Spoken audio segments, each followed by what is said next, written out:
বাংলাদেশ লিমিটেডে senior vice president এবং head of internal Shariah audit হিসাবে কাজ করছেন। স্যারের প্রাঞ্জল উপস্থাপনা এবং স্যারের যে প্রাঞ্জল ডেলিভারি, এটা পুরা ইন্ডাস্ট্রিতেই মানে সবাই স্যারের এই প্রাঞ্জল উপস্থাপনায় বিমোহিত এবং মুগ্ধ। তো আমাদের সবচেয়ে ভালো লাগে, স্যার আমাদেরকে খুব মহব্বত করেন। স্যারকে আমরা যখনই রিকোয়েস্ট করি, স্যার আমাদের রিকোয়েস্ট রাখেন। এবং আমরা প্রত্যাশা করি আমাদের এই ডিসেম্বর ব্যাচ, সিপিএসএস এর যে ডিসেম্বর ব্যাচ আমরা শুরু করতে যাচ্ছি, স্যার আমাদের এই ব্যাচের মধ্যে একাধিক সেশন নেবেন এবং আমাদের সবাইকে স্যার সময় দিবেন, স্যারের মূল্যবান সময় থেকে। তো আমি আজকে আর সময় নিচ্ছি না। আজকের নির্ধারিত সেশন শরিয়া স্ট্যান্ডার্ড 1 ট্রেডিং ইন কারেন্সিস উপস্থাপন করার জন্য আমি বিনীত অনুরোধ করছি আহ, জনাব Habibur Rahman sir, senior vice president and head of internal Shariah audit, Islamic bank Bangladesh limited. Sir please. জি ধন্যবাদ। আসসালামু আলাইকুম রহমতুল্লাহ। ইন্নাল হামদুলিল্লাহ ওয়াসসালাতু ওয়াসসালামু আলা রাসূলিল্লাহ বাদ। আহ, প্রথমেই আমি একটু অ্যাপোলজি করি যে আমার সম্পর্কে যা বলা হলো এগুলো অনেকটাই অতিরঞ্জন। আপনারা আহ, আমার সম্পর্কে খুব বেশি উচ্চ ধারণা করবেন না, তাহলে হয়তো আশাহত হইতে হবে। আমরা এখনো ইসলামিক ফাইন্যান্স শিখছি, আপনাদের মতো আমিও একজন ছাত্র, এখনো রেগুলার পড়ছি। তো সিপা এবং সিএসএ কোর্স করতে গিয়ে এই স্ট্যান্ডার্ড গুলো আমাদেরকে অনেকবার পড়তে হয়েছে। সিপাতেও এসএস এন্ড জি, অর্থাৎ শরিয়া গভর্নেন্স, শরিয়া স্ট্যান্ডার্ড এন্ড গভর্নেন্স নামে একটা কোর্স ছিল, সেখানে আমাদের স্ট্যান্ডার্ড গুলো পড়তে হয়েছে, আবার সিএসএ তেও তো পড়তে হয়েছে। সেই হিসাবে হয়তো আমাদের একাধিকবার পড়া হয়েছে। আপনারাও যারা পরীক্ষা দিবেন ইতিমধ্যে হয়তো পড়াশোনা শুরু করেছেন এবং আরো অনেকবার পড়তে হবে। তো এগুলো আসলে রেগুলার রিপিটেডলি পড়ার কোনো বিকল্প নাই, এটাই হচ্ছে মূল কথা। লাইন টু লাইন পড়তে হবে এবং শুধু পড়লে হবে না, এটা সেন্সটাও বুঝতে হবে। কারণ পরীক্ষায় দেখা যায় যে বই থেকে হুবহু টেক্সট কম আসে, মোটামুটি মর্মার্থটা ঠিক রেখে তারা বিভিন্ন ভাষায় বা বিভিন্ন টার্ম ইউজ করে এই প্রশ্নগুলো করে থাকে। তো উইথ দিস ফিউ ওয়ার্ডস আমরা ভূমিকায় বেশি সময় নিব না। আর স্ট্যান্ডার্ডটা মোটামুটি ছোট আছে অন্যান্য স্ট্যান্ডার্ডের তুলনায়। আমাদের আশা করি আপনারা যদি সহযোগিতা করেন তাড়াতাড়ি শেষ হবে। আরেকটা রিকোয়েস্ট করি যে যদি কোনো কোশ্চেন থাকে আপনার সাথে সাথে রেজ করবেন, কোথাও যদি ফার্দার ক্লারিফিকেশন দরকার হয় অথবা কোনো অস্পষ্টতা থাকে আপনারা সেটা সাথে সাথে হ্যান্ড রেজ করবেন। আরেকটা জিনিস রিকোয়েস্ট করি যে যদি এমন হয় যে আমার কথাটা ক্লিয়ার হচ্ছে না, আপনাদের কারো এর চেয়ে ভালো জানা আছে অথবা আপনার এটা আর একটু ক্লিয়ার করতে পারবেন, সেই ক্ষেত্রে আপনি আমাদেরকে বঞ্চিত করবেন না, আপনি নিজেও আমাদের সাথে আপনার এটা জ্ঞানটা শেয়ার করবেন আর কি। এটা অনুরোধ রইল। আমি যেটা করেছি, হুবহু টেক্সটটা এখানে কপি করেছি, স্ট্যান্ডার্ডের টেক্সট একেবারে সূচিপত্র সহ। এবং আপনাদের জন্য আমি দুটি কাজ করেছি। নাম্বার ওয়ান, প্রত্যেকটা ক্লজে, প্রত্যেকটা সেকশনে যে কিওয়ার্ড গুলো আছে, মূল শব্দগুলো আছে, এগুলো আমি হাইলাইট করে দিয়েছি। আর হলো যেখানে যেখানে আপনাদের কনফিউশন হতে পারে অথবা ভুলে যেতে পারেন অথবা আমি মনে করেছি যে এখানে একটু ব্যাখ্যা দরকার, আপনারা দেখতে পাচ্ছেন ডানে বামে বিভিন্ন বক্স আছে, এই বক্সে আমি ব্যাখ্যাটা দিয়ে দিয়েছি যাতে আপনারা পরবর্তীতে নিজেরা স্টাডি করেও বিষয়টা অনুধাবন করতে পারেন। তো প্রথমে তো স্কোপ অফ দ্য স্ট্যান্ডার্ড, এখান থেকে কোনো কোশ্চেন হয় না, জাস্ট বোঝার জন্য আমি কিওয়ার্ড গুলো হাইলাইট করেছি। আমরা সেকশন 2 থেকে শুরু করি। শরিয়া ruling on trading in currency. Trading in currency এটা আমরা জানি, এটাকে আরবিতে বায়াস সরফ বলে, অর্থাৎ মুদ্রা বেচা কেনা। আমরা যারা ব্যাংকিং করছি, ব্যাংকিং এর বাইরেও আমাদের মুদ্রা বেচা কেনার প্রয়োজন হয়। তো এই মুদ্রা বেচা কেনার ক্ষেত্রে প্রধানত হাদিসে আহ, বেশ কিছু নিয়ম কানুন, বেশ কিছু বিধিবিধান বা নীতিমালা এসেছে যেগুলো মুদ্রা বেচা কেনার ক্ষেত্রে সরাসরি প্রযোজ্য। তো এগুলো শরিয়া বেসিসের মধ্যে আপনারা পাবেন। তো আমরা শরিয়া রুলিং সেকশন 2 দিয়ে শুরু করি। যে মুদ্রা বেচা কেনার ক্ষেত্রে প্রথমে কি বলা হয়েছে, 2/1, it is permissible to trade in currencies. প্রথম কথা হলো যে এই মুদ্রা বেচা কেনা এটা বৈধ, মুদ্রা বিনিময় বলি বা বেচা কিনা বলি, এটা বৈধ। শর্ত কি? It is done in compliance with the following Sharia rules and precepts. নিচের যে ক্লজ গুলো আছে, সাবসেকশন গুলো আছে, এখানে কিছু শর্ত সারায়াত দেওয়া হয়েছে। এই শর্তগুলো পরিপালন সাপেক্ষে বা এই নীতিমালাগুলো পরিপালন সাপেক্ষে মুদ্রা বেচা কেনা করা যাবে। প্রথমত 211, both parties must take possession of the counter values before dispersing. এটা একটা অন্যতম মূলনীতি, এটা আমাদের মনে রাখেন, এটা বারবারই আসবে। কথা হলো যে যখন মুদ্রা বেচা কেনা হচ্ছে, দুইজন পার্টি যখন একসাথে মুদ্রা বেচা কেনার জন্য চুক্তিবদ্ধ হচ্ছেন অথবা কথাবার্তা বলছেন, এই মজলিস বা এই মিটিং থেকে আলাদা হওয়ার আগে তাদের মধ্যে কাউন্টার ভ্যালুটা এক্সচেঞ্জ হতে হবে। একজন অপরজন তারা উভয়ে এই কাউন্টার ভ্যালুটার পজিশন বুঝে নিতে হবে। ধরেন আপনি টাকার সাথে ডলার বিনিময় করছেন, আপনি ডলার বুঝে নেবেন, আমি টাকা বুঝে নেব, এরকম দুইজনের মধ্যে পজিশনটা হইতে হবে বিফোর ডিসপার্সিং, আলাদা হয়ে যাওয়ার আগে। Such position being either actual or constructive. এই যে পজিশনের কথা বললো যে মুদ্রাটা বুঝে নিতে হবে, কাউন্টার ভ্যালুটা উভয় পক্ষ বুঝে নিবে। এই কাউন্টার ভ্যালুটা পজিশনে নেওয়ার ক্ষেত্রে বা বুঝে নেওয়ার ক্ষেত্রে দুই রকম হইতে পারে, একটা হচ্ছে অ্যাকচুয়াল পজিশন, একটা হচ্ছে কনস্ট্রাকটিভ পজিশন। অ্যাকচুয়াল পজিশন কি আর কনস্ট্রাকটিভ পজিশন কি, এটা সামনে ব্যাখ্যা আসবে। 212, the counter values of the same currency must be of equal amount. Currency exchange বা কারেন্সি বেচা কেনা দুই রকম হতে পারে, সেম কারেন্সি হতে পারে অথবা ভিন্ন কারেন্সি হতে পারে, ডিফারেন্ট কারেন্সি হতে পারে। তো এখানে সেম কারেন্সির ব্যাপারে শরিয়ার বিধান হলো এটা ইকুয়াল হতে হবে, সমান সমান হতে হবে বিনিময়ের ক্ষেত্রে। Even if one of them is in paper money and other is in coin of the same country. একই দেশের একটা কয়েন হোক বা পেপার মানি হোক, ভ্যালুটা সমান সমান বিনিময় হতে হবে। Like a note of 1 pound for a coin of 1 pound. 1 pound কয়েনের সাথে যদি 1 পাউন্ড নোট এক্সচেঞ্জ করে, এখানে কম বেশি করার সুযোগ নেই, সমান সমান হতে হবে। নেক্সট হচ্ছে 213, the contract shall not contain any conditional option or deferment clause. এখানে খুব ইম্পর্টেন্ট আমাদের জন্য। দেখেন আমি এখানে রেড মার্ক করে দিয়েছি, এগুলো নিষিদ্ধ মুদ্রা বেচা কেনার ক্ষেত্রে। মুদ্রা বেচা কেনার ক্ষেত্রে যে কন্ট্রাক্টটা হবে, এটা কোনো কন্ডিশনাল কন্ট্রাক্ট হতে পারে না। যেমন এক্সাম্পল কি, যেমন কেউ বললো যে I give you US$ 100 now and if I get a better rate elsewhere I can sell this. যদি কেউ বলে যে আমি তোমাকে এখন $100 দিচ্ছি এই রেটে, তবে আমি এর চেয়ে ভালো রেট পেলে তোমার সাথে এই চুক্তিটা ক্যান্সেল করবো, এই ধরনের কোনো শর্ত মুদ্রা বেচা কেনার ক্ষেত্রে করা যাবে না। অর ডেফারমেন্ট ক্লজ, যেমন একটা এক্সাম্পল দেখেন, এই বক্সের মধ্যে একটা এক্সাম্পল দেওয়া আছে, I give you US$ today and you will give me DDT tomorrow. আমি আজকে তোমাকে US$ দিলাম, আগামীকাল তুমি আমাকে এটার বাংলাদেশি টাকা দিবা। এই ধরনের ডেফারমেন্ট ক্লজ নিষিদ্ধ। 214, the dealing in currencies shall not aim at establishing a monopoly position, nor should it entail any evil consequence to the interest of individual or society. এটা একটা এথিক্যাল কনসিডারেশন বা এথিক্যাল একটা ইস্যু এখানে তুলে ধরা হয়েছে, যে এই যে মুদ্রা বেচা কেনার কথা আমরা বলছি বা শরীয়তে মুদ্রা বেচা কেনা বৈধ, সকল শর্ত পরিপালন করেও যদি মুদ্রা বেচা কেনাটা এই উদ্দেশ্যে করা হয় যে মার্কেটে একটা ক্রাইসিস তৈরি হবে, তারপরে আমি এটা উচ্চ দামে বিক্রি করব, এই ধরনের মনোপলি বা এই ধরনের কোনো ক্ষতিকর কোনো ইল মোটিভ অথবা ক্ষতিকর কোনো মাইন্ডসেট নিয়ে যদি কেউ এই মুদ্রা বেচা কেনা করে, তাহলে সেটা এই উপরের শর্তাবলী পরিপালন সত্ত্বেও সেটা নিষিদ্ধ হবে, শরীয়তে অবৈধ হবে। 215, currency transaction shall not be carried out on the forward or future market. এখানে দুইটা শব্দ আসছে, এগুলো পরীক্ষায় আসে, একটা হচ্ছে ফরওয়ার্ড আর একটা ফিউচার। এই দুইটা নিষিদ্ধ।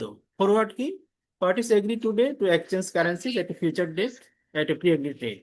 আজকে এটা রেট ঠিক হবে, মুদ্রা বিনিময়টা হবে ভবিষ্যতের কোনো একটা নির্দিষ্ট তারিখে, এটা হচ্ছে ফরওয়ার্ড। ফিউচার কি, ফিউচারটা আমাদের ফরওয়ার্ডের মতোই, বাট এটা হচ্ছে স্ট্যান্ডার্ডাইজ এবং ট্রেডেড কোনো স্টক এক্সচেঞ্জে এই ধরনের বিনিময়টা হয়, এটাকে বলে ফিউচার। নেক্সট হচ্ছে 2/2, it is prohibited to enter into forward currency contract. This rule applies whether such contracts are effected through the exchange of deferred transfer of debt or through execution of deferred contract, in which the concurrent position of both of the counter values by both parties doesn't take place. দেখেন এখানে একটা important কথা বলা আছে, it is prohibited to enter into forward currency contract. এটা আগেরটার মতোই, যে ফরওয়ার্ড কারেন্সি কন্ট্রাক্ট করা এটা অবৈধ বা এটা শরীয়তে নিষিদ্ধ। এই রুলটা শুধু মুদ্রা বেচা কেনার ক্ষেত্রেই এখানে প্রযোজ্য হচ্ছে তা না, বরং this will applies whether such contracts are effected through the exchange of deferred transfers of debt। যেমন এক্সাম্পল দেখেন বাম পাশে, আই ও ইউ ডলার্স, মানে তুমি আমার কাছে ডলার পাও এবং আমি তোমার কাছে টাকা পাই, and we will settle in the future. এটা আমরা ভবিষ্যতে এটা আমরা সেটেল করব এই রেটে। এই ধরনের কোনো রেট যদি ঠিক করা হয় এখন, বাট সেটেলমেন্টটা হবে পরে, যদি আমরা পরস্পর পরস্পরের কাছে ঋণী, এই ধরনের এই ডেট ট্রান্সফারটাও শরীয়তে প্রহিবিটেড।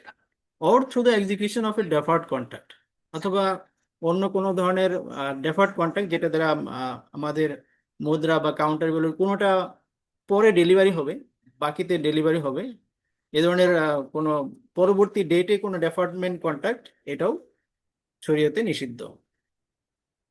আচ্ছা, 2.3, it is also prohibited to deal in the forward currency market even if the purpose is hedging। খেয়াল করেন যে ফরওয়ার্ড কারেন্সি মার্কেটে লেনদেন করা বা ডিল করা এটা নিষেধ, যদিও সেটা ভবিষ্যতে আমার কারেন্সির মুদ্রার দর ওঠানামা জনিত কোনো ক্ষতি থেকে রক্ষার জন্য হয়। হেজিং যেটাকে বলা হয়, হেজিং মানে হচ্ছে যে ভবিষ্যতে মুদ্রার দাম অনেক বেশি ফ্লাকচুয়েট করতে পারে, এই ধরনের ফ্লাকচুয়েট থেকে আহ, রক্ষা পাওয়ার জন্য, বা মুদ্রার ডিভ্যালুয়েশন যদি হয়, মুদ্রার দাম যদি অনেক বেড়ে যায় অথবা অনেক কমে যায়, এই ধরনের ক্ষতির হাত থেকে রক্ষা করার জন্য যে প্রক্রিয়া, এটাকে হেজিং বলে। তো এই ধরনের হেজিং এর উদ্দেশ্যেও যদি হয়, তবু ফরওয়ার্ড কারেন্সি মার্কেটে কোনো লেনদেন করা যাবে না। 2/4, it is permissible for the institution to hedge against the future devaluation of the currency by recourse to the following। এই যে এখানে বললো যে হেজিং এর উদ্দেশ্য হইলেও ফরওয়ার্ড কারেন্সি মার্কেটে লেনদেন করা যাবে না, তাহলে একটা প্রশ্ন থাকতে পারে যে এই ধরনের ক্ষতি থেকে রক্ষা পাওয়ার কি কোনো শরীয়তে বৈধ উপায় নাই? আওফি দুই একটা অল্টারনেটিভ বলেছে। এসব অল্টারনেটিভ গুলো আসলে যারা আপনারা ফরেন এক্সচেঞ্জ ভালো বুঝেন তারা বুঝতে পারবেন যে এগুলো আসলে মার্কেটে তেমন ওয়ার্কেবল না। তারপরেও শরীয়তে যেহেতু এটা বৈধ, এই ধরনের কিছু অল্টারনেটিভ তারা বলেছে। Number 1, 241, to execute back to back interest free loan, অর্থাৎ সুদ মুক্ত ঋণের ব্যাক টু ব্যাক ঋণ ক্রিয়েট করা using different currencies without receiving or giving any extra benefit, provided this two loans are not contractually connected to each other. অর্থাৎ দুইটা loan create হবে। বাম পাশে উদাহরণটা খেয়াল করেন, যেমন party A lends USD to party B, party A party B কে ইউএস ডলারে একটা ঋণ দিল, separately party B lends BDT to party A. অন্য দিন বা অন্য একটা কন্ট্রাক্টে পার্টি বি পার্টি এ কে বাংলাদেশি টাকায় ঋণ দিল। There is no extra benefit, উভয়ই কোনো এক্সট্রা বেনিফিট নেবে না। And the two loans are not linked contractually, একটা আরেকটার সাথে লিঙ্ক করে না বা শর্তযুক্ত না, এটা দুইটাই আলাদা এবং ইন্ডিপেন্ডেন্ট কন্ট্রাক্ট। এরকম যদি হয়, তাহলে এই ধরনের back to back interest free লোনের মাধ্যমেও এই হেজিংটা করা যায়, ক্ষতির হাত থেকে রক্ষা করা যায়, রক্ষা পাওয়া যায়। Where the exposure is in respect of an account payable to sell goods on credit or by murabaha in the currency of the exposure। এটা আরেকটা বিকল্প বলা হয়েছে, যে ধরেন আপনার যেদিন ভবিষ্যতে যেই তারিখে আপনার ডলারটা দরকার, আপনি একটা মুরাবাহা করলেন, অথবা আপনি বাকিতে একটা পণ্য বিক্রি করলেন ডলারে, যেটার পণ্যটা যেই পণ্যের মূল্যটা পে করা হবে যখন আপনার ডলারটা প্রয়োজন হবে তখন। যেমন ডান পাশে উদাহরণটা খেয়াল করেন, a Bangladeshi Islamic banks has to pay US dollar 1 lakh to a foreign supplier in 3 months। বাংলাদেশের একটা ইসলামী ব্যাংকের 1 লাখ ডলার পে করতে হবে 3 মাস পরে। Two has the risk of USD appreciation, মানে ডলারের দাম বেড়ে যেতে পারে, এই জন্য ব্যাংক কি করলো, সেলস গুডস অন মুরাবাহা টু এ লোকাল ক্লায়েন্ট, একজন লোকাল ক্লায়েন্টের কাছে মুরাবাহা করলো, pricing the sale in USD dollar, USD 1 lakh payable in 3 months. একজন গ্রাহকের কাছে ফরেন কারেন্সিতে মুরাবাহা করলো, যার বিক্রয় মূল্য হচ্ছে 1 লাখ ডলার। তাহলে 1 লাখ ডলার মুরাবাহার মূল্য, মুরাবাহার যে গুডসের মূল্য, সেটা ব্যাংক 3 মাস পরে পেয়ে যাবে, এবং ওই ডলার দিয়ে ব্যাংক ওই ফরেন যে ব্যাংকের কাছে বা ফরেন সাপ্লায়ারের কাছে যে তার দেনা আছে সেটা শোধ করবে। This way, the incoming USD from the client matches the outgoing USD payable, creating a mutual hedging। এটা একটা বৈধতার স্রোত বললো। 2/5, it is permissible for the institution and customer to agree at the time of settlement of the installment of a credit transaction, such as Murabaha, that the payment shall be made in another currency, applying the spot exchange rate on the day of payment. টাকায় ছিল মুরাবাহা, যদি উভয় party সম্মত হয় তাহলে সেটা ডলারে payment করতে পারবে, তবে রেটটা হতে হবে স্পট। তো এই পর্যন্ত আমরা প্রায় 2 পৃষ্ঠা আলোচনা করেছি। কারো কোনো কোশ্চেন আছে কিনা? সবাই কি বুঝতে পারছেন? কোথাও কোনো অস্পষ্টতা?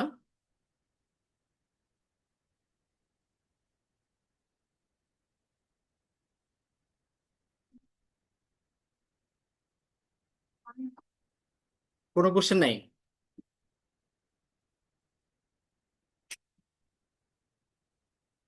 আচ্ছা, কোশ্চেন থাকলে ভালো হতো। এবার 2/6, position in sales of currency. এই যে আমরা মুদ্রা বেচা কেনার কথা বললাম, এবং মুদ্রা মুদ্রা বেচা কেনার ক্ষেত্রে পজিশনটা একটা ইম্পর্টেন্ট একটা ফ্যাক্টর। এটা আমরা একদম শুরুতেই বলা হয়েছে যে মুদ্রা বেচা কেনার ক্ষেত্রে উভয় পক্ষ মিটিং থেকে আলাদা হয়ে যাওয়ার আগেই, উভয় পক্ষ আলাদা হয়ে যাওয়ার আগেই কাউন্টার ভ্যালুটা পজিশনে নিতে হবে।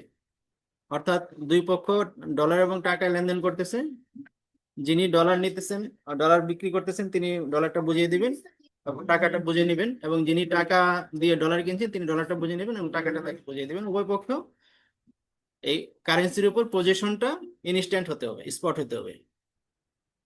তো এই পজিশনের কথা বলতে গিয়ে এখানে বলা হয়েছিল যে পজিশনটা দুই ধরনের হতে পারে, একটা হচ্ছে কনস্ট্রাকটিভ, একটা হচ্ছে অ্যাকচুয়াল। সেই বিষয়টা এখন আলোচনায় আসবে যে কারেন্সিটা কিভাবে পজিশনে নেওয়া হবে। 261, when a contract is concluded for the sale of an amount of currency, position must be taken for the whole amount that is the subject matter of the contract at the closing of the transaction. Transaction শেষে বা ট্রানজেকশনের সময় এই পুরো অ্যামাউন্টের উপর উভয় পক্ষের দখল আসতে হবে, পজিশনে নিতে হবে। Taking position of one of the counter values by one party without taking position of the other is not enough. এক পক্ষ তার যিনি ডলার টাকা দিয়ে ডলার কিনছেন তিনি ডলার ডলার বুঝে পেলেন, বাট অপর পক্ষ টাকা বুঝে পেল না, তাহলে এটা যথেষ্ট না।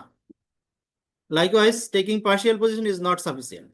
আবার যদি এরকম হয় যে আমি $500 পারচেস করছি, $500 আমার বা $1,000 আমি পারচেস করছি, এটার দাম হচ্ছে 1,25,000, তো আমি এখন 1,00,000 টাকা দিলাম, 25,000 বাকি থাকলো। এই ধরনের পার্শিয়াল যে পজিশন সেটাও যথেষ্ট না। Taking position of part of the counter value is valid only in respect of the part, অর্থাৎ যেই ডলারের ভ্যালুটা আমি পে করলাম ততটুকু ডলার আর ডলারের পজিশন আমার শরীয়তে বৈধ হলো, বাকিটুকুর জন্য না। Position of which is complete, মানে যতটুকুর পজিশন আমার কমপ্লিট হয়েছে আর যতটুকুর ভ্যালু আমি পে করেছি ততটুকুর পজিশন আমার কমপ্লিট হলো। Where is the remaining part of the transaction remains invalid, বাকি যে টাকা যেই ডলারটা বা যেটার মূল্যটা পে করা হলো না, কাউন্টার ভ্যালুটা ওই পক্ষ বুঝে পেলো না, সেটার আর ওই ট্রানজেকশনটা ইনভ্যালিড হবে।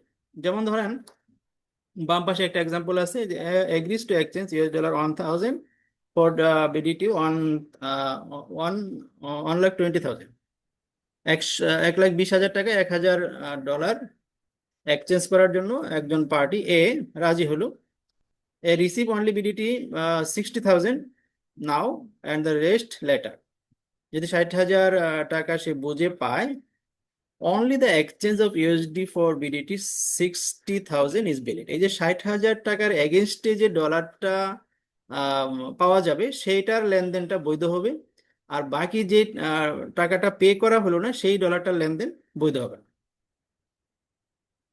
অর্থাৎ যতটুকু ডলারের মূল্য সে পে করেছে ইনস্ট্যান্ট, ততটুকু ডলারের লেনদেনটা এখানে ভ্যালিড হবে।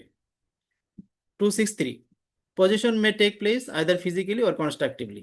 এই পজিশনের কথাটা এখন ফিজিক্যালি এবং কনস্ট্রাকটিভলির ব্যাখ্যাটা এখন দিবে। The form of taking position of assets differ according to their nature and customary business practice. কোনো জিনিসের পজিশন বা কোনো জিনিসের দখল বুঝে পাওয়া, এটা পণ্য টু পণ্য বা কান্ট্রি টু কান্ট্রি বা প্লেস টু প্লেস ডিফার করে, এটা কাস্টমারি প্র্যাকটিস অনুযায়ী বুঝে নিতে হয়। এক এক দেশে এটার নিয়ম ভিন্ন রকম হতে পারে। Physical position take place by means of simultaneous delivery by hand, হাতে হাতে পণ্য বুঝে নেওয়া এটাকে আমরা ফিজিক্যাল ডেলিভারি বা ফিজিক্যাল পজিশন বলতে পারি। Constructive possession of an asset is deemed to have taken place by the seller, enabling the other party to take its delivery and dispose of it. Constructive পজিশনটা কি? Constructive position হচ্ছে যে আমার যে counter party আছে তার কাছে এটা ডেলিভারি দেওয়া, এবং যিনি কাউন্টার পার্টি আছেন তিনি এটাকে ডিসপোজ করার অধিকার লাভ করা। তিনি যেন এটা ব্যয় ব্যবহার, তসরুপ, আরবিতে যেটা তসরুপ বলে, ব্যয় ব্যবহার করতে পারেন, এই অধিকার তাকে প্রদান করা। এটা হচ্ছে কনস্ট্রাকটিভ পজিশন। এটা even if there is no physical taking of position, যদি সেক্ষেত্রে ফিজিক্যাল পজিশন নাও থাকে তবু কোনো সমস্যা নাই। Among other forms of constructive position that are approved by both শরিয়া and business customary practice are the follow. এর বাইরেও আহ, যেসব ক্ষেত্রে কনস্ট্রাকটিভ পজিশন ধরে নেওয়া হয়, কয়েকটা ফরম্যাট বা কয়েকটা ধরন এখানে নিচে কয়েকটা নেচার নিচে উল্লেখ করা হয়েছে। A, to credit a sum of money to the account of the customer in the following situation. যে কাস্টমারের অ্যাকাউন্টে যদি কোনো অ্যামাউন্ট, যদি কোনো পরিমাণ ক্রেডিট করা হয়, আমরা ব্যাংকাররা এটা সহজেই বুঝি, এর মাধ্যমেও কনস্ট্রাকটিভ পজিশন হতে পারে। এই যে অ্যাকাউন্টে ক্রেডিট করা, এটা কয়েক ধরনের হতে পারে। এখানে তিনটা ধরনের কথা বলা হয়েছে, তিনটা ধরনের কথা বলা হয়েছে, দেখেন। Number one, when the institution deposits to the credit of a customer's account a sum of money directly or through a bank transfer. গ্রাহকের অ্যাকাউন্টে যখন কোনো অ্যামাউন্ট সরাসরি জমা করা হয় অথবা ব্যাংক ট্রান্সফারের মাধ্যমে জমা করা হয়, এটাও constructive position. When the customer enters into a spot contract of currency exchange between himself and the institution, in this case of the purchase of currency against another currency already deposited in the account of the customer. গ্রাহক যখন ব্যাংকের সাথে কোনো spot contract করে currency পারচেজের জন্য বা currency এক্সচেঞ্জের জন্য, যেটার এগেনস্টে যে ভ্যালুটা হবে, এই ভ্যালুটা যদি তার অ্যাকাউন্টে জমা আছে, এই অবস্থায় যদি ব্যাংকের সাথে কোনো স্পট কন্ট্রাক্ট করে, এই যেই কারেন্সির জন্য সে কন্ট্রাক্টটা করলো, ওই কারেন্সিতে তার কনস্ট্রাকটিভ পজিশন অর্জিত হবে। When the institution debits by order of the customer a sum of money to the latter's account and credit it to another account in a different currency, either in the same institution or another institution. যদি গ্রাহকের কোনো account bank debit করে গ্রাহকের অনুরোধে বা গ্রাহকের নির্দেশে, এবং সেটা যদি অন্য কোনো অ্যাকাউন্টে ভিন্ন মুদ্রায় ক্রেডিট করে, তার উপরও ওই গ্রাহকের কনস্ট্রাকটিভ পজিশন অর্জিত হয়েছে বলে ধরে নেওয়া হবে। সে হতে পারে সেই অ্যাকাউন্টটা এই একই ইনস্টিটিউটের, একই প্রতিষ্ঠানের সাথে অথবা ভিন্ন কোনো প্রতিষ্ঠানের সাথে। For the benefit of the customer or any other payee, এটা যদি গ্রাহকের উপকারার্থে বা গ্রাহকের নির্দেশে করা হয়। In following such a procedure, the institution shall adhere to the principle of Islamic law regarding the currency exchange. এই যে গ্রাহক যে ভিন্ন মুদ্রায় গ্রাহকের অনুরোধে অন্য কোনো অ্যাকাউন্টে সেটা ট্রান্সফার করা হলো, এই ভিন্ন মুদ্রায় রূপান্তরের ক্ষেত্রে ইসলামী শরিয়ার বিধান ব্যাংককে অবশ্যই পরিপালন করতে হবে। আচ্ছা, এই ক্লজটা কি বুঝছেন সবাই? নাম্বার 3, একজন যদি একটু শেয়ার করেন প্লিজ। না স্যার, এটা ক্লিয়ার না। আচ্ছা, কেউ কি বুঝছেন? এনিবডি?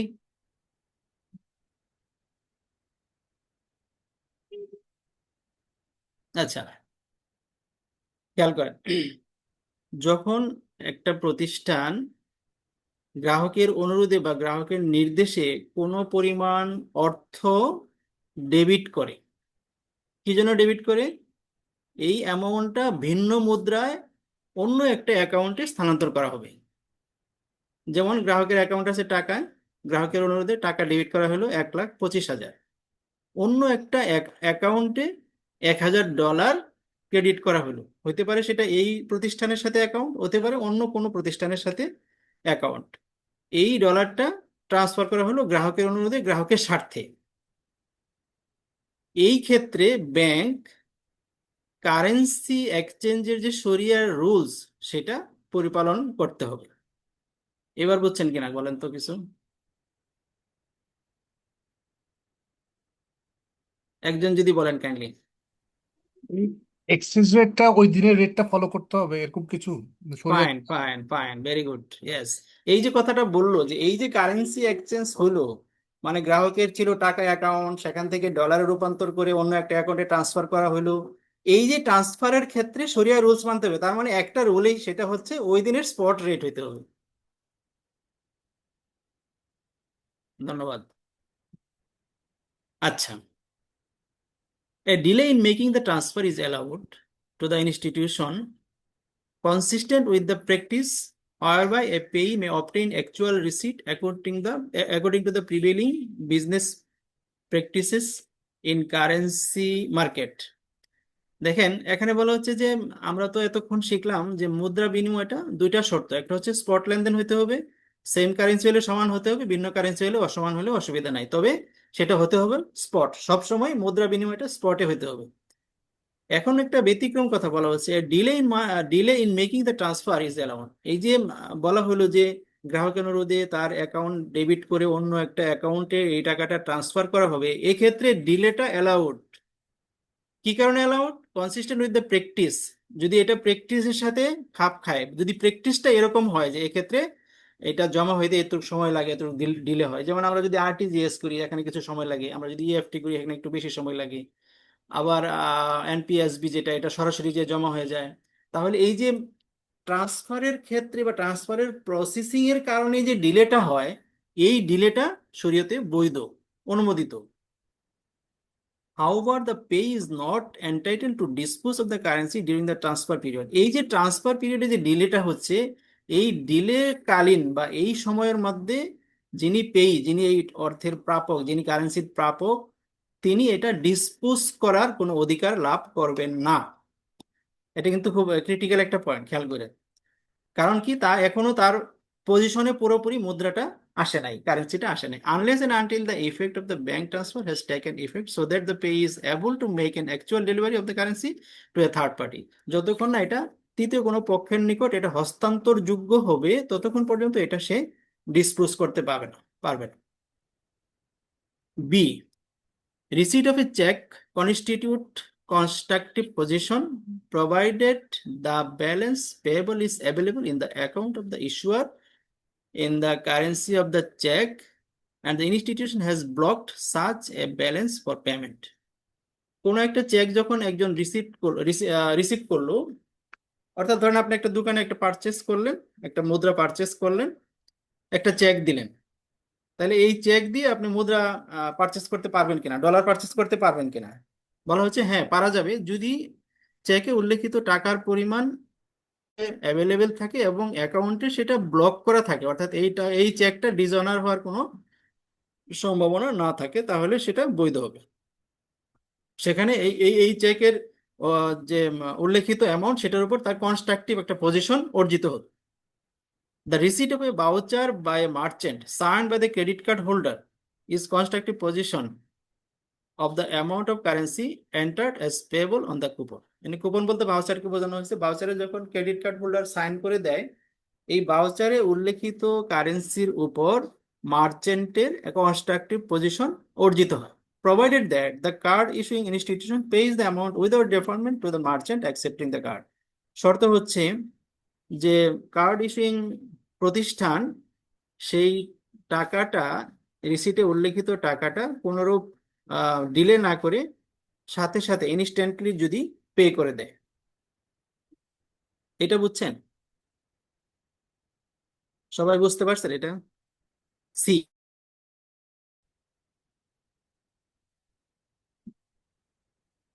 কোনো প্রশ্ন নাই? আচ্ছা, মার্চেন্ট তো স্বাভাবিকভাবে সাথে সাথেই পেমেন্ট করে নাকি? এখানে মার্চেন্ট পেমেন্ট করতেছে না তো, মানে যারা কার্ড দিচ্ছে, মানে accepting the card card, issuing মানে card issuing institute, issuer, card হ্যাঁ ইস্যুয়ার। হ্যাঁ হ্যাঁ হ্যাঁ। তো ওইটা কি মানে ফেল করার কোনো স্কোপ থাকে কিনা? আচ্ছা বলেন, আপনাদের কি জানা আছে এটা?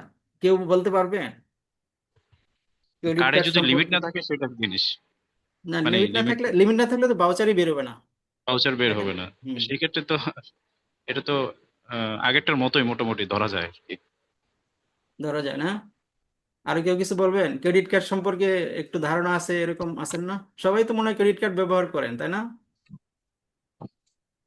এখানে যে জিনিসটা বলা হচ্ছে বাস্তবে আসলে এটা হয় না। আপনার শুনে অবাক হবেন, আসলে কি হয়? আবার হয় না। কারণ কি? মার্চেন্ট মানে কি? মার্চেন্ট ধরেন আপনি একটা আগুরাতে একটা শপিং করলেন, অথবা আড়ং বা অথবা যে কোনো একটা সুপার শপে একটা শপিং করলেন। তাহলে যিনি এই কার্ডটা অ্যাকসেপ্ট করছেন, যেই পজে আপনার কার্ডটা মানে পাঞ্চ করা হচ্ছে, তিনি হচ্ছেন মার্চেন্ট। আর এই মার্চেন্টের যে অ্যাকাউন্ট যেই ব্যাংকে, এটা একুরার বলে, একুরার এই ক্রেডিট কার্ডের ভাষায়। অর্থাৎ একুরার মিন্স হচ্ছে merchants bank, bank of the merchant. তো মার্চেন্টের ব্যাংক অ্যাকাউন্ট যেই ব্যাংকের সাথে আছে, ওই ব্যাংক যতক্ষণ না ইস্যুইং ব্যাংকের কাছ থেকে ওই টাকাটা কালেক্ট করে, ততক্ষণ পর্যন্ত কিন্তু মার্চেন্টের অ্যাকাউন্টে সেই টাকাটা জমা হয় না। এখানে বলা হয়েছে যে ইস্যুইং প্রতিষ্ঠান যদি, মানে কার্ড ইস্যুয়ার যারা, কার্ড ইস্যুয়ার যদি উইদাউট ডিফারমেন্ট, মানে কোনো রকম ডিলে ছাড়া ইনস্ট্যান্টলি মার্চেন্টের অ্যাকাউন্টে টাকাটা জমা করে দেয়, তাহলে সেটা কনস্ট্রাকটিভ পজিশন হিসেবে ধর্তব্য হবে। আসলে এটা সিস্টেম নাই, ইনস্ট্যান্ট জমা হয় না। এটা একুরার ওই কার্ড ইস্যুয়ারের কাছ থেকে টাকাটা কালেক্ট করে তারপরে মার্চেন্টের অ্যাকাউন্টে জমা হয়, এই আর কি। আচ্ছা, আমরা এই পর্যন্ত পজিশন এবং মুদ্রা বেচা কেনার যে শরিয়া রুলস, এই দুইটা আলোচনা করলাম। এই দুইটার উপর আপনাদের কোনো কোশ্চেন আছে? এই দুইটা সেকশনের উপর আমরা এখন এজেন্সিতে যাব। Any question? আমার ধারণা যে আপনারা সবাই কিন্তু সমানভাবে বুঝতেছেন, এটা আমি মানে আস্থা রাখতে পারছি না। কিন্তু প্রশ্ন করতেছেন না মানে কি বুঝতেছি না কিছু। আচ্ছা, যাই হোক, আশা করি মানে ভালো ধারণা করাই উচিত। আশা করি সবাই বুঝতে পারছেন। আচ্ছা, agency in trading in currencies, এই যে আমরা মুদ্রা বেচা কেনার কথা বললাম, এই ক্ষেত্রে এজেন্সির প্রয়োগ বা এজেন্সি প্র্যাকটিস করা যাবে কিনা এই বিষয়ে এখন এটা ভেরি ইজি, এটা খুবই সহজ। প্রথমে 271 ইট ইজ পারমিসিবল, প্রথমে বলা হচ্ছে যে এটা পারমিসিবল, আপনি এজেন্ট অ্যাপয়েন্ট করতে পারবেন। তবে শর্ত কি?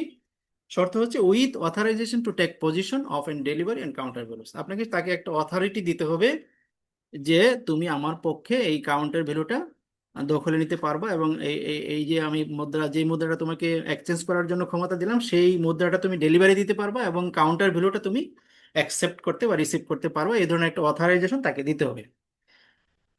272 it is permissible to appoint an agent to sell currencies without authorizing him to take possession of the amount sold.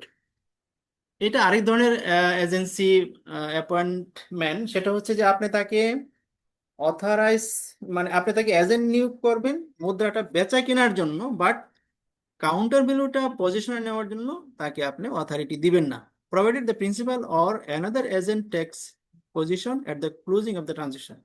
আপনার যে এজেন্ট, সে মুদ্রার দর ঠিক করবে, বৈঠকের আয়োজন করবে, তারপরে অন্য একজন এজেন্ট অথবা প্রিন্সিপাল নিজে গিয়ে সেখানে সেই মুদ্রার কাউন্টার ভ্যালুটা অ্যাকসেপ্ট করবে। এই ধরনের এজেন্সি নিয়োগ করাও বৈধ আছে।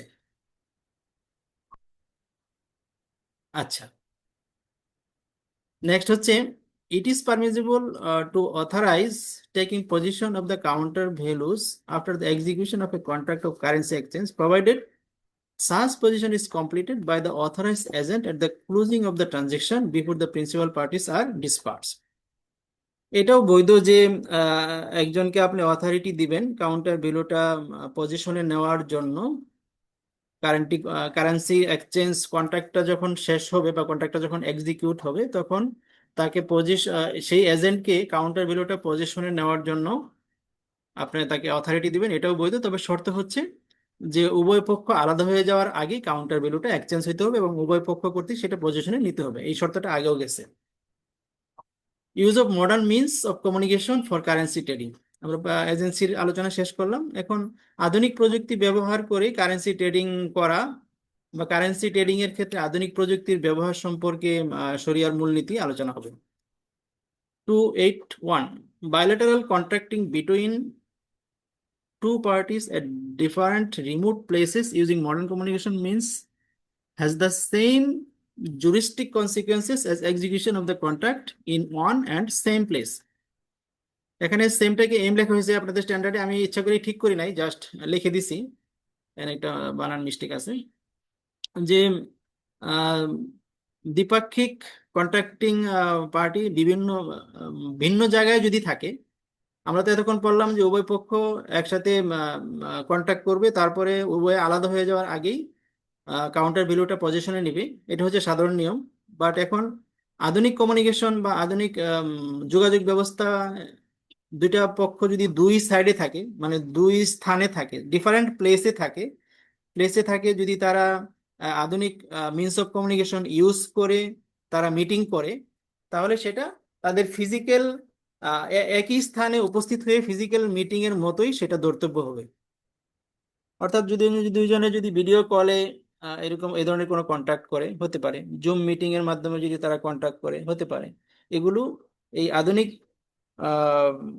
কমিউনিকেশন টুলস ব্যবহার করে যদি এ ধরনের কন্ট্যাক্ট হয়, সেটা ফিজিক্যালি উপস্থিত হয়ে কন্ট্যাক্টের মতোই ধর্তব্য হবে। আচ্ছা, 282, an offer made for a stated period which is transmitted by one of the prescribed means of communication remains binding on the offerer during that period. কেউ যদি আধুনিক কোনো যোগাযোগ ব্যবস্থা বা আধুনিক কোনো মাধ্যম, সোশ্যাল মাধ্যমে যদি কেউ কোনো অফার দেয় একটা নির্দিষ্ট পিরিয়ডের জন্য, ওই পিরিয়ড পর্যন্ত, ওই পিরিয়ডের এক্সপায়ারি পর্যন্ত তার উপর এই প্রমিসটা, এটা বাইন্ডিং থাকবে। এই অফারটা তার উপর একটা বাইন্ডিং প্রমিস হিসেবে ধরা হবে। The contract is not completed until acceptance by the offeree. সেই অফার দিল, এই অফারটা অনলাইনে অন্য কেউ অ্যাকসেপ্ট না করা পর্যন্ত এটা কন্ট্রাক্টটা পূর্ণাঙ্গ হবে না, এই কন্ট্রাক্টটা সম্পূর্ণ হবে না। And taking position of the counter values either actual constructive by both parties has taken place. যতক্ষণ পর্যন্ত এই অফারটা আরেকজন কর্তৃক অ্যাকসেপ্টেড না হবে এবং কাউন্টার ভ্যালুটা উভয় পক্ষ কর্তৃক পজিশনে না নেওয়া হবে, ততক্ষণ পর্যন্ত এই কন্ট্রাক্টটা কমপ্লিট হবে না। bilateral promise to purchase and sell currencies, মুদ্রা বেচা কেনার ক্ষেত্রে দ্বিপাক্ষিক অঙ্গীকার। দেখেন 291, a bilateral promise to purchase and sell currencies is forbidden if the promise is binding, even for the purpose of hedging against currency devaluation risks. However, a promise from one party is permissible even if the promise is binding. উভয় পক্ষ যদি binding promise করে, বাধ্যতামূলক অঙ্গীকার করে, তাহলে মুদ্রা বেচা কেনার ক্ষেত্রে এ ধরনের অঙ্গীকার নিষিদ্ধ। তবে এক পক্ষ যদি প্রমিস করে সেটা বাইন্ডিং প্রমিসও হয়, তাহলে সেটা শরীয়তে অসুবিধা নেই, সেটা বৈধ। বুঝছেন সবাই? না স্যার, একটু যদি কে বুঝ হ্যাঁ, বুঝতে পারছি। কে কে বুঝছেন? একজন একটু বলতে পারবেন জিনিসটা, ক্লজটা 291?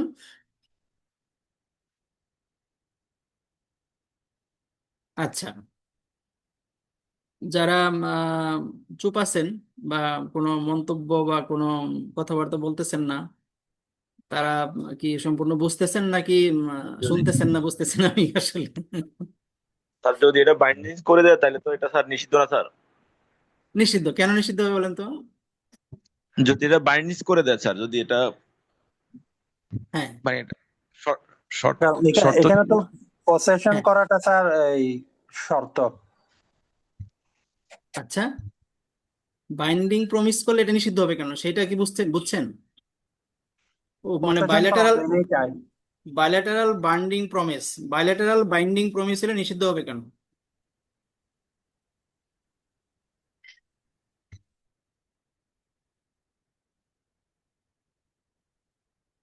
আচ্ছা, খেয়াল করেন তাহলে, যেহেতু বিষয়টা একটু কিছুটা জটিলতা আছে, টেকনিক্যাল আছে, এখানে খেয়াল করেন। বলা হচ্ছে a bilateral promise to purchase and sale currencies is forbidden.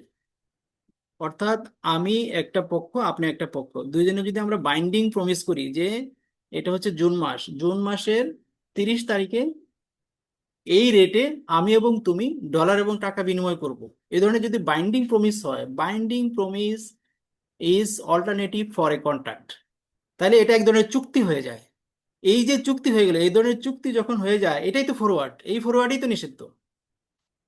সুতরাং উভয় পক্ষ এই ধরনের মুদ্রা বেচা কেনার জন্য বাইন্ডিং প্রমিস করতে পারবে না, কারণ এই ধরনের বাইন্ডিং প্রমিসের মাধ্যমে কন্ট্রাক্ট হয়ে যায়, চুক্তি হয়ে যায়, এগ্রিমেন্ট হয়ে যায়। এই ধরনের ভবিষ্যতে বেচা কিনা করা হবে, রেট এখন ঠিক করা হবে, এই ধরনের বাইন্ডিং প্রমিস মানেই হচ্ছে এটা একটা কন্ট্রাক্ট হয়ে যায়।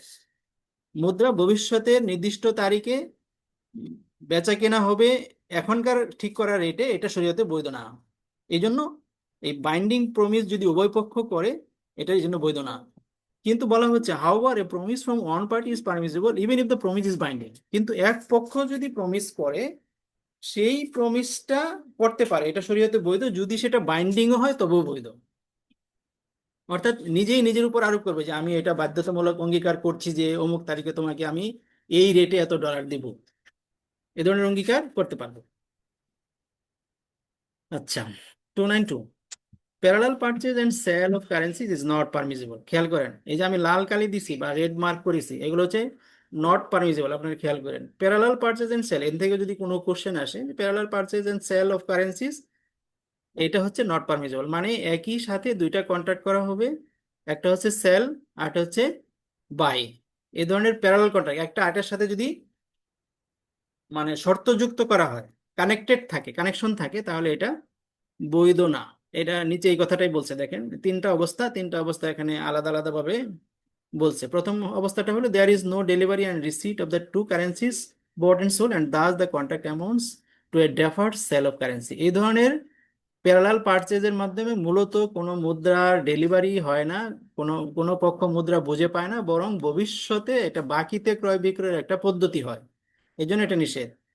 Making A contract of currency exchange conditional on another contract of currency exchange, এক্ষেত্রে প্যারালাল পারচেজ এন্ড সেলের ক্ষেত্রে একটা কন্ট্রাক্ট অন্য কন্ট্রাক্টের সাথে কন্ডিশনাল হয়, আর শরীয়তের মূলনীতি অনুযায়ী কোনো কন্ট্রাক্ট অন্য কন্ট্রাক্টের সাথে কন্ডিশনাল হলে এই ধরনের কন্ট্রাক্ট বৈধ না।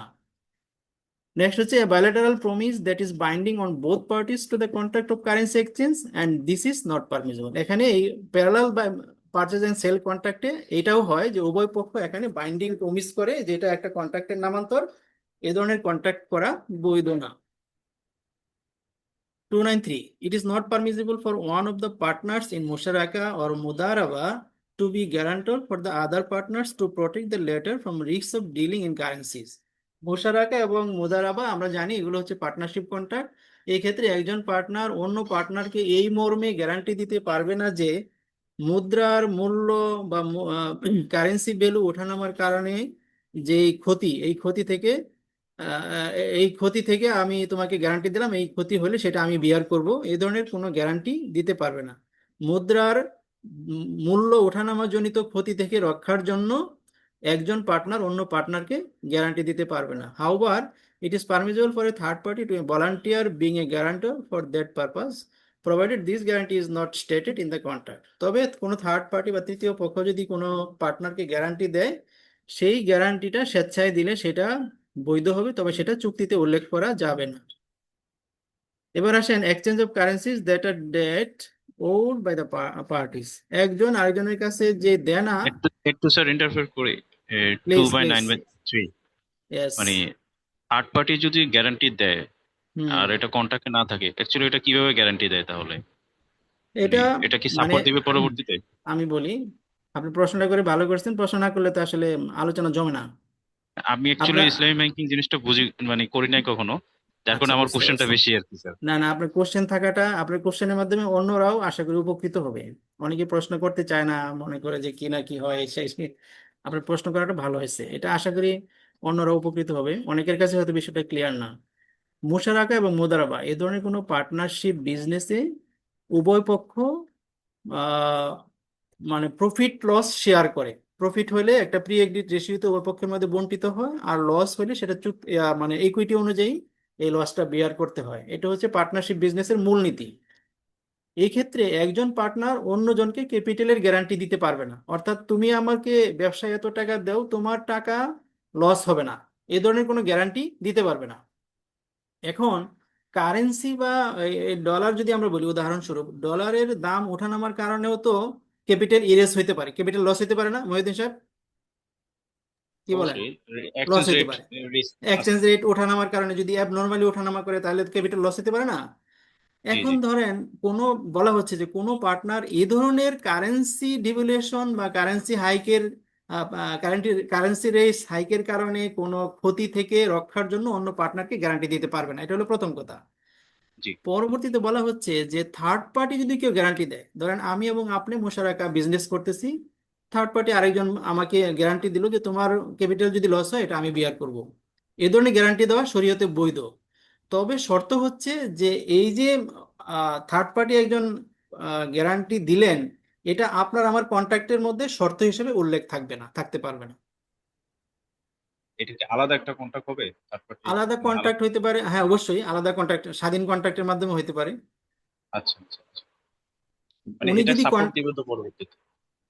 উনি যদি সাপোর্ট আলাদা কন্ট্রাক্টের মধ্যে সাপোর্ট দেওয়ার অঙ্গীকার করে তাহলে উনি এটা হুম। সাপোর্ট দিতে বাধ্য, এটা ঠিক আছে। বাট উনি যদি সাপোর্ট না দেয় তাহলে আপনার আমার মধ্যে যে মুশারাকা বা পার্টনারশিপ বিজনেস কোনো এটাতে কোনো এফেক্ট হবে না, সহজ কথা, এফেক্ট হবে না, বুঝতে এফেক্ট হবে পারছি না। কারণ কি? সেটাই। কারণ আপনার আমার চুক্তির মধ্যে ওই গ্যারান্টির কথা উল্লেখ নাই।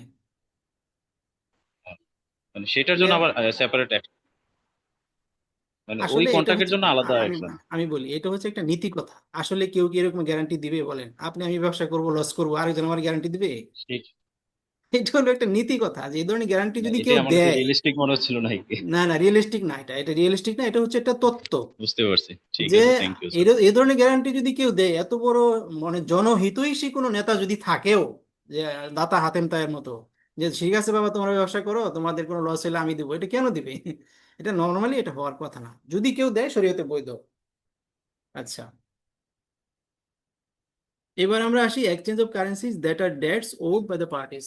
যদি ধরেন কারেন্সি এক্সচেঞ্জের ক্ষেত্রে যদি ঋণ আদান প্রদান হয় উভয় পক্ষের মধ্যে, এই ঋণ দিয়ে যদি কারেন্সি এক্সচেঞ্জের কাজ করা হয় তাহলে সেটা বৈধ হবে কিনা, এই ধরনের একটা শর্ত এখানে আছে। দেখেন, এটা আমি একটা ব্যাখ্যা দিছি আপনাদের ভবিষ্যতের জন্য কাজে লাগবে। If two people owe each other money in different currencies, ধরেন একজন আরেকজনের কাছে ঋণী, আমি আপনার কাছে টাকা পাই, আপনি আমার কাছে ডলার পান, তাহলে উভয় উভয় পক্ষের কাছে ঋণী, এ ধরনের ঋণ দ্বারা সেট আপ করা এটা শরীয়তে বৈধ কিনা এই কথাটা বলবেন। দেখেন প্রথম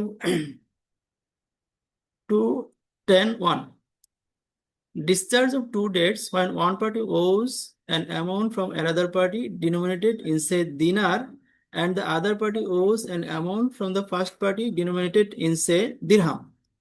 একজন দিনারে আরেকজনের কাছে পাওনা আছে, আবার যার কাছে দিনারে পাওনা আছে তিনি আবার দিরহামে ওই ফার্স্ট পার্টির কাছে পাওনা আছে। In this context both may agree on the rate of exchange between the dinar and dirham in order to extinguish their debt. এই যে আমরা সেট অফ বলি, যেটা একজনের পাওনা আরেকজনের পাওনার সাথে সেট অফ করা, এটা শরীয়তে বৈধ। এটা হলি মানে পুরাটা হলেও বৈধ, আংশিক হলেও বৈধ। এটাকে আরবিতে আল মুকাসসা বলে। বাম পাশে উদাহরণ দেওয়া আছে, আপনারা দেখে নিন। এটা ভেরি ইজি, অর্থাৎ আমি আপনার কাছে ডলার পাই, আপনি আমার কাছে টাকা পান, উভয় পক্ষ যদি একমত হই ওই দিনের এক্সচেঞ্জ রেটে আমরা যদি এটা সেট অফ করি, বৈধ, শরীয়তে বৈধ, না অবৈধ হওয়ার কোনো কারণ নেই। The creditors making payment of a debt due to him in a currency different from that in which the debt was incurred, provided the settlement is effected as a spot transaction at the spot exchange rate on the day of settlement. যদি creditors যিনি আপনার কাছে টাকা পায়, উনি যদি তার পেমেন্টটা ভিন্ন মুদ্রায় দাবি করে, যে ঠিক আছে তোমার কাছে আমি টাকা পাই, তুমি আমাকে ডলারে দাও, তাহলে এটা বৈধ আছে। তবে ডলারের রেটটা হইতে হবে স্পট, যেদিন সেটেলমেন্ট করা হচ্ছে ওই দিনের রেট হইতে হবে। আচ্ছা, combination of currency exchange and transfer of money. Currency exchange এবং ট্রান্সফার অফ মানি, এই দুইটার কম্বিনেশন হলে শরীয়তে বৈধ, মানে বৈধ কি অবৈধ এটা বলা হচ্ছে। It is permissible to execute a financial transfer of money remittance in a currency different from that presented by the applicant for the transfer. রেমিটেন্সের ক্ষেত্রে কি হয়? ধরেন বাংলাদেশে একজন শ্রমিক মালয়েশিয়া থাকে, মালয়েশিয়ান রিঙ্গিত উনি একজন ট্রান্সফার একটা কোম্পানিতে যায়, একটা এক্সচেঞ্জ হাউসে যায়, উনি মালয়েশিয়ান রিঙ্গিত দেয় এবং বলে যে এটাকে টাকাতে ট্রান্সফার করে আমার বাংলাদেশে পাঠিয়ে দেন। এই যে এখানে একটা এক্সচেঞ্জ অফ মানি হলো, রিঙ্গিতটা টাকায় কনভার্ট হলো, তারপরে সেই কোম্পানি আবার বাংলাদেশে এটা বাংলাদেশি টাকায় রূপান্তর করে বাংলাদেশে পাঠালো। এই যে একটা প্রথমে একটা এক্সচেঞ্জ হলো, তারপরে মানিটা ট্রান্সফার হলো, এটা শরীয়তে বৈধ, এটা বলছে। এবং এই ট্রান্সফারের জন্য একটা ফি সে নিতে পারবে, এটা permissible. Forms of dealing in currencies by institution. একটা ইনস্টিটিউশনের সাথে যখন কারেন্সি ডিলিং করা হয়, কারেন্সি মুদ্রা বেচা কেনা করা হয়, সেটার হুকুমটা কি হবে এটা বলা হচ্ছে। Among the forms that are not permitted is the customer of an institution entering into currency trading for an amount of money exceeding the amount of money he owes using credit facilities granted by the institution which handles the currency trading. মূল কথা হচ্ছে যে আপনার অ্যাকাউন্টে যে balance আছে, ওই ব্যালেন্সের অতিরিক্ত অর্থাৎ ওভারড্রাফট ফেসিলিটি নিয়ে মুদ্রা বেচা কেনা করা এটা বৈধ না। আপনার অ্যাকাউন্টে যে ব্যালেন্স আছে ততটুকু পর্যন্ত আপনি মুদ্রা বেচা কেনা করতে পারবেন। অতিরিক্ত যদি সুবিধা দেওয়া হয় ওভারড্রাফট ফেসিলিটি, সেটা বৈধ হবে না। It is not permitted for the institution to lend the customer a sum of money on the condition that currency dealing must be effected with that institution. যদি আপনাকে কোনো ইনস্টিটিউশন কোনো ঋণ দেয় কোনো কারেন্সি লেনদেনের জন্য, এবং এই ধরনের শর্ত করে যে আমার সাথে এই কারেন্সি ডিলিংটা করতে হবে, অর্থাৎ আমার কাছ থেকেই তোমার ডলার কিনতে হবে, অন্য কোনো প্রতিষ্ঠানের থেকে কিনতে পারবে না, এই ধরনের শর্ত দিয়ে যদি ঋণ দেওয়া হয়, এই শর্তটা শরীয়তে বৈধ না। এই হলো মোটামুটি স্ট্যান্ডার্ডের আলোচনা। কোনো প্রশ্ন থাকলে আপনারা করতে পারেন। আর আমি এখানে লাস্ট স্ট্যান্ডার্ডে যে বললেন আপনি ঋণ দেওয়ার কথা, ইসলামী ব্যাংক কি ঋণ দিতে পারে টাকায় কারেন্সির জন্য? যদি কর দেয় দিতে পারে, অথবা যদি মুশারাকা করে করতে পারে। একটা কোশ্চেন হচ্ছে যে এই যে বায়োলেটারাল বাইন্ডিং, এটা কোনো জি, এক্সেপশন আছে শরিয়াতে? আবার বলেন তো। বায়োলেটারাল বাইন্ডিং কন্ট্রাক্ট তো হ্যাঁ, মানে হ্যাঁ, প্রহিবিটেড বলে, বাট এটা কোনো প্রহিবিটেড, প্রহিবিটেড। এটা কোনো এক্সেপশন আছে কিনা শরিয়াতে? ওই এক্সেপশন ওই যে বলছে যে এটা ইউনিল্যাটারাল বাইন্ডিং প্রমিস যদি হয় সেটা বৈধ হবে, এটা বলছে তো। জি, ইউনিলেটারাল, বাট মানে বায়োলেটারালটা হবে না কখনোই। বাইলেটারাল হবে না, বাইলেটারাল হবে না। রাইট। ধন্যবাদ। আর কারো কোনো কোশ্চেন আছে? আমি কিছু কোশ্চেন এখানে একত্রিত করেছি, এটা কি আপনাদের সাথে শেয়ার করব? জি স্যার, অবশ্যই করেন। আচ্ছা, কে কতটুকু বুঝতে পারছেন এখন অবশ্য বোঝা যাবে, দেখি একটু শেয়ার করি। আচ্ছা, প্লিজ সবাই আনসার করার চেষ্টা করবেন, ভুল হলে অসুবিধা নেই, এখানে কোনো মার্ক কাটা যাবে না। আচ্ছা, প্রথমটা বল। এই প্রশ্নগুলো বেশিরভাগই কোনো না কোনো বছর আপনার ওই সিএসএ পরীক্ষায় আসছে, ওই ধরনের একটা কম্পাইলেশন আর কি।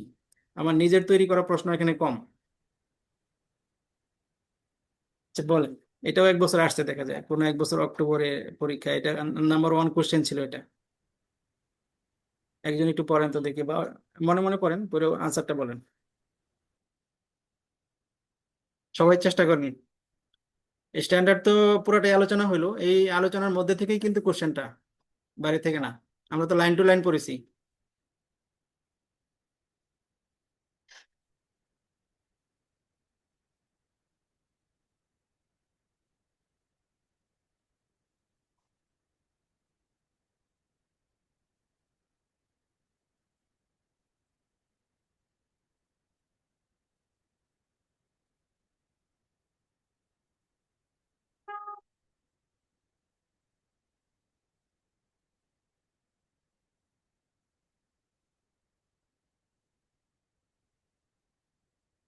আচ্ছা, কোশ্চেনটা কি বুঝতে পারছেন না?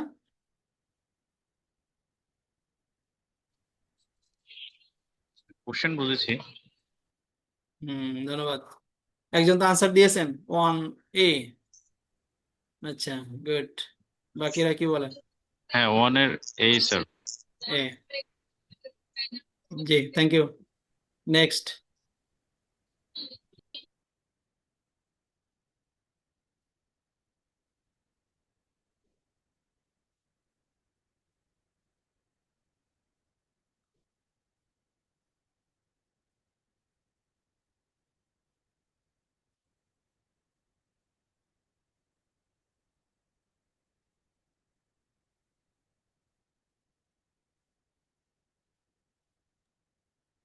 ডি হইতে পারে স্যার। ডি মানে কি ঢাকা? নাকি বাংলাদেশ। বাংলাদেশ? আচ্ছা সি স্যার, সি। আচ্ছা, টু সি। জি, কারেক্ট আনসার ইজ সি। এই সি হবে। For cat. হ্যাঁ, এটা পারমিজেবল, তবে একটা কন্ট্রাক্ট আরেক কন্ট্রাক্টের সাথে লিঙ্ক হতে পারবে না বা কন্ডিশনাল হতে পারবে না। জি, থ্যাংক ইউ। নাম্বার 3, এই ধরনের কোশ্চেন গুলো একটু মিসগাইডিং, মানে আমি নিজেও অনেক সময় কনফিউজড হয়ে যাই। অনেক বড় কোশ্চেন, শেষে বলে এটা ট্রু না ফলস, পরে আবার পড়তে হয়, তারপরে আবার পড়তে হয়, অনেক সময় এটা ভুল হয়ে যায়। খেয়াল করেন তো, এটা বুঝতে পারতেছেন কিনা? সব কিন্তু এই স্ট্যান্ডার্ডের ভিতর থেকেই বিভিন্নভাবে বর্ণনাগুলো আসছে। একজন অডিটর কিভাবে বুঝবে যে এখানে ফরওয়ার্ড ট্রানজেকশনটা হয়েছে না, ফিউচার ট্রানজেকশনটা হয়েছে কি হয়েছে না? এটা হলো মূল কথা। এখানে এখানে আসলে ফরওয়ার্ড বা ফিউচার হয়েছে কিনা, এই জিনিসটা একজন অডিটর কিভাবে বুঝবে, এই কথাটা বলা আছে।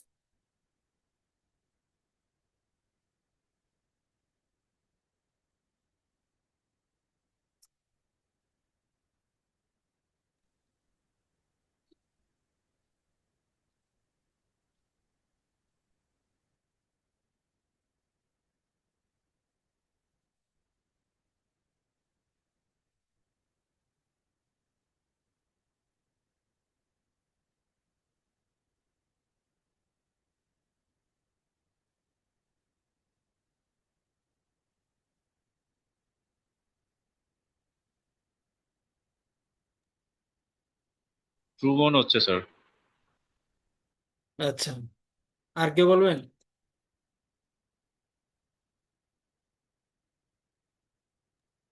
হ্যাঁ sir, true. True. Thank you, it is true, right. Next.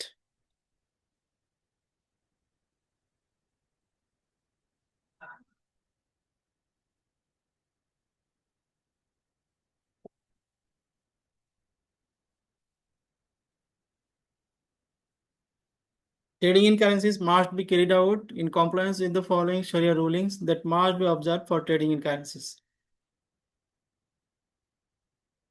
শরিয়ার কোন রুলটা মানতে হবে কারেন্সি ট্রেডিং এর ক্ষেত্রে? নিচের কোন রুলটা মানতে হবে?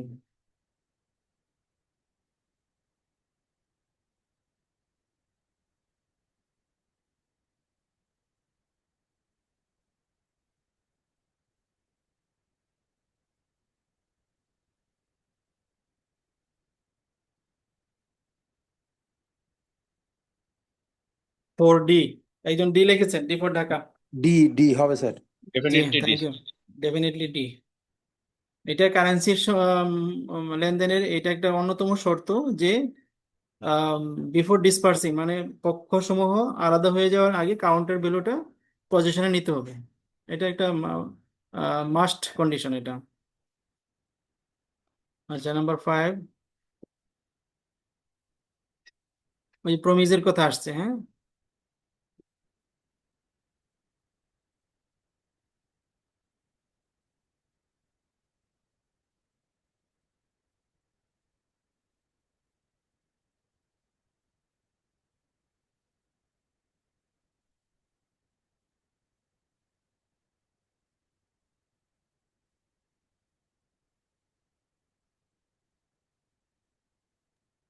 দেখেন প্রমিস,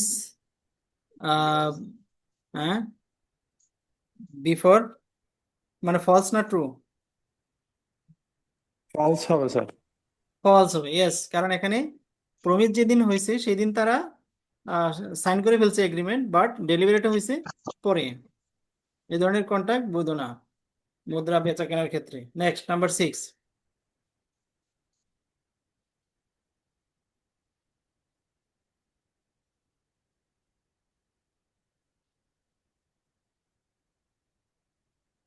একটা কন্ট্রাক্ট হয়েছে এবং কন্ট্রাক্টে শর্ত করা হয়েছে যে 3 দিনের মধ্যে সে এটা ক্যান্সেল করতে পারবে। ফলস। ফলস। ফলস হবে, কারণ এই ধরনের কোনো ডেফারমেন্ট ক্লজ বা এই ধরনের কোনো স্টিপুলেশন ক্লজ মুদ্রা বেচা কেনার ক্ষেত্রে চলে না।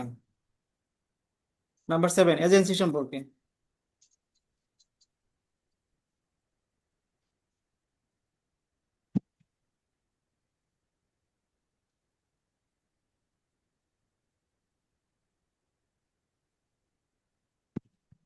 C. C for China, right? C. Yes. Thank you. Number 8.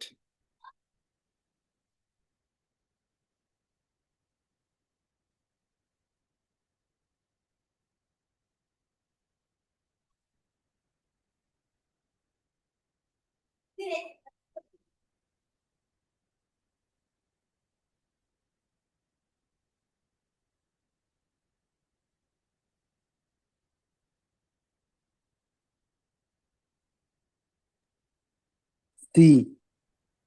Spot basis মানে Correct answer বলেন। সি হবে sir. C. C. Absolutely right. Number 9.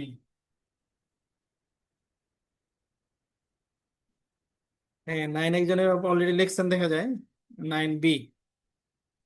আপনার একমত?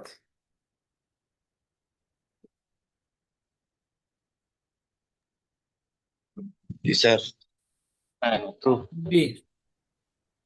আচ্ছা একজন যদি একটু বলেন ফরওয়ার্ড আর ফিউচার কি জিনিস? আমরা তো আলোচনা করলাম, বুঝতে পারছেন কিনা? একজন যদি একটু শেয়ার করেন। এনিবডি? একটু রিভিউ হয়ে যাক। ফিচারটা তো যেটা ফরওয়ার্ডটাই, ফিচারে যেটা এক্সচেঞ্জ হয় ফর্মালি কি। আর ফরওয়ার্ড জিনিসটা কি? ফটো হলো একটা স্পেসিফিক রেটে এটা এক্সচেঞ্জ হবে এরকম একটা যদি ইয়া করা হয় আর কি, দুইজনের মধ্যে। স্পেসিফিক ধরেন আমি আপনি কন্ট্যাক্ট করলাম যে 30শে জুন আমরা $100 বিনিময় করব, নাজায়েজ হবে? না। তাহলে এখানে ফরওয়ার্ড নাজায়েজ বলতেছেন কেন? না জায়েজ হবে স্যার। আমি যে কথা মানে যেই আহ, যেই ভাষাটা বলছি এটা নাজায়েজ হবে? নাজায়েজ হলে কেন হবে বলতে হবে আর কি, এটাই হলো মূল প্রশ্ন। যে আমরা ধরলাম আমি আপনি কন্ট্যাক্ট করলাম যে আমরা 30শে জুন $100 বা $1000 আর টাকার সাথে বিনিময় করব, এটা কি নাজায়েজ হবে? হইলে কেন, আর না হইলে কেন নয়? ওখানে তো স্যার ওই কন্টাক্টে যাচ্ছে, কন্টাক্ট তো এক্সচেঞ্জে কন্ট্যাক্ট, কন্টাক্ট করাটা ইয়া না। আচ্ছা গুড। তারপরে আর কেউ বলবেন?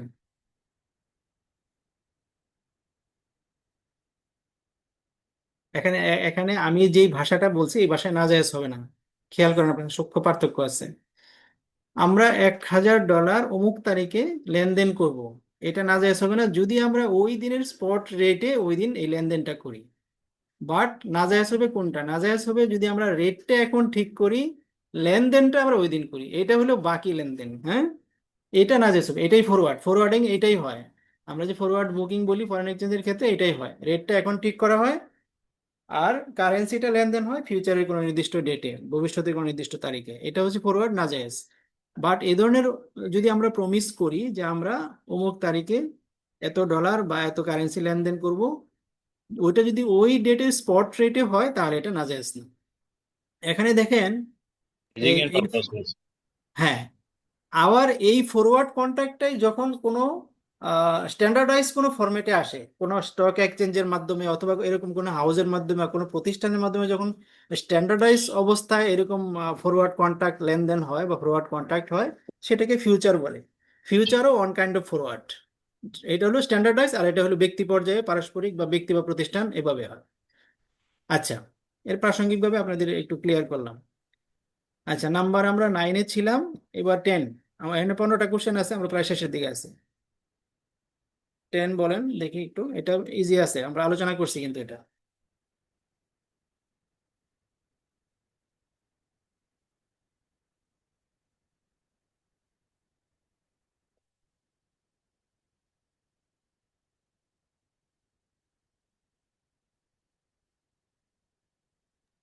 সি হবে, সি ভ্যালিড হবে, আপ টু রাইট। 500। কি হবে স্যার? Absolutely right. যতটুকু পজিশন পাবো ততটুকু। Yes yes, thank you. Next number 11।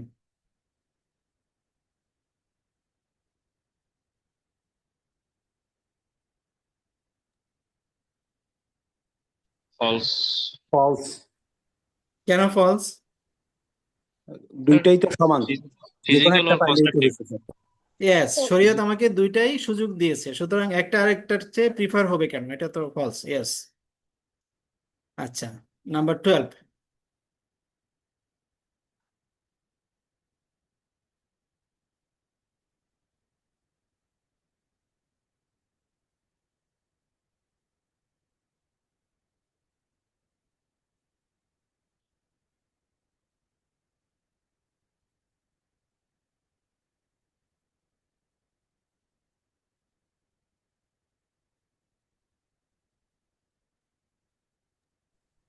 D হবে স্যার। একমত সবাই? জি স্যার। ইয়েস, ডি হবে। এখানে দুইটা শর্তই, যদি সেম কারেন্সি হয় তাহলে ইকুয়াল হইতে হবে, আর এটা ইমিডিয়েট ডেলিভারি স্পট লেনদেন হইতে হবে। হ্যাঁ, জি। নাম্বার 13।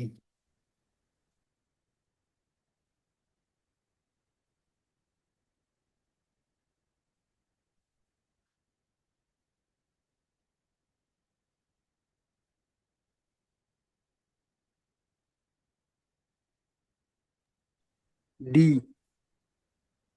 কোনোটাই তো না, হ্যাঁ D. D, right, absolutely right. Number 14।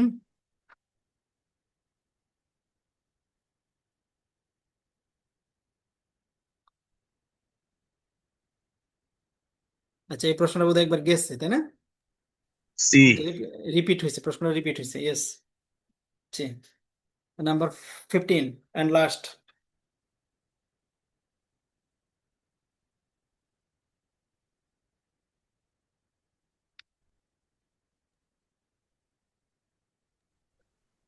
হইতে পারে। বাকিরা বলেন। ট্রু। True, yes. আমরা এই একটু আগে তো আলোচনা করলাম যে থার্ড পার্টি গ্যারান্টি দিতে পারে যদি সেটা মূল কন্ট্রাক্টের সাথে শর্তযুক্ত না হয় বা মূল কন্ট্রাক্টে উল্লেখ না থাকে। আমার কনফিউশন ছিল কি এটাতে। হ্যাঁ, আপনার কন্ডিশন ছিল যেটাতে, জি। তো থ্যাংক ইউ। আবার যদি আরো কোনো কোশ্চেন থাকে, ওপেন ডিসকাশন হতে পারে, আর না হয় আমরা শেষ করতে পারি। 10:30 বাজে, 1.5 ঘন্টা হয়েছে। 1.5 ঘন্টা না, 100 ঘন্টা হয়েছে আর কি। যাই হোক, আপনাদের কোনো আলোচনা না থাকলে আমরা শেষ করতে পারি। এগেইন মাই রিকোয়েস্ট ইজ, আপনারা লাইন টু লাইন পড়বেন, সেন্সটা বোঝার চেষ্টা করবেন, শুধু পড়লে হবে না। কারণ আপনারা দেখতেই পাচ্ছেন যে প্রশ্নগুলো একটু ঘুরিয়ে ফিরিয়ে বা একটু বিভিন্ন ভাষায় একই কথা একটু ঘুরিয়ে ফিরিয়ে বলা হয়। সেন্সটা ধরতে পারলে আশা করি স্ট্যান্ডার্ড 1 থেকে যদি কোনো কোশ্চেন আসে আপনারা অবশ্যই পারবেন। স্যার স্ট্যান্ডার্ডকে হোয়াটসঅ্যাপে দেওয়া জানা স্যার? আমি এই যে এই শীটটার কথা বলতেছেন। জি স্যার।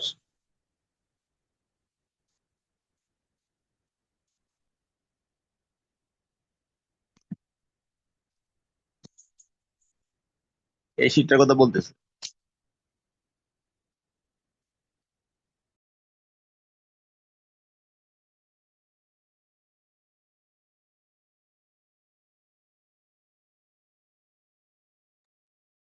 আসাদ ভাই কি আছেন?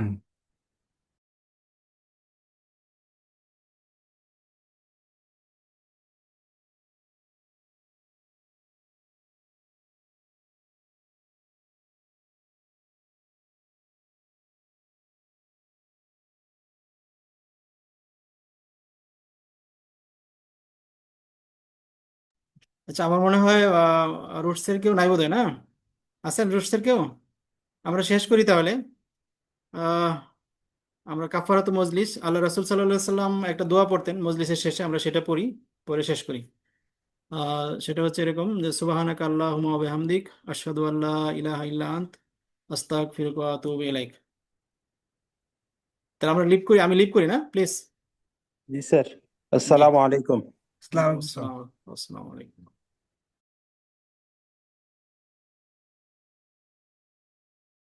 আসসালামু আলাইকুম।